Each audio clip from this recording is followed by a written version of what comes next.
সারা দেশে প্রচন্ড তাপপ্রবাহে অতিষ্ঠ জনজীবন। মানুষের দুঃখ কষ্ট লাঘবে মানবতার সেবায় এগিয়ে এসেছেন মাইজভান্ডারী গাউসিয়া হক কমিটি বাংলাদেশ পটিয়া উপজেলা পৌরসভার শাখার নেতৃবৃন্দ।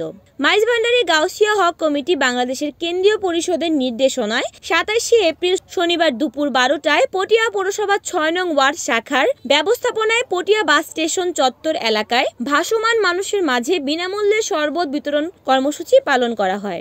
এ উপলক্ষে আয়োজিত শরবত বিতরণ কর্মসূচি উদ্বোধন করেন মাইজডি গাউসিয়া হক কমিটির পটিয়া সমন্বয়কারী মোহাম্মদ জাফর ইসলাম। এতে প্রধান অতিথি হিসেবে উপস্থিত ছিলেন পটিয়া পৌরসভার সাবেক চেয়ারম্যান আলহাজ নুরুল ইসলাম সওদাগর। প্রধান বক্তা ছিলেন মাইজভান্ডারী গাউসিয়া হক কমিটির সমন্বয়কারী জয়নাল আবেদিন আঙ্কুর।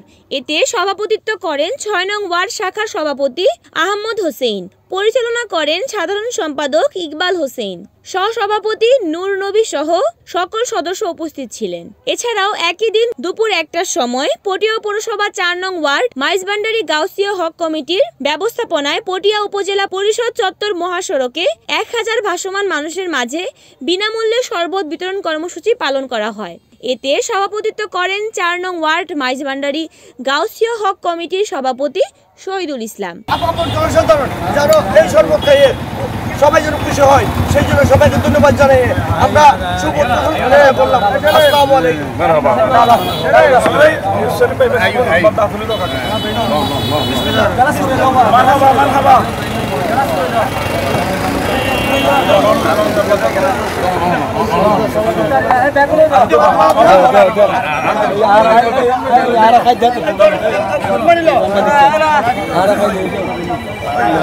ঠিক আছে সেলিমে ক্যামেরা লইন না ক্যামেরা লইন না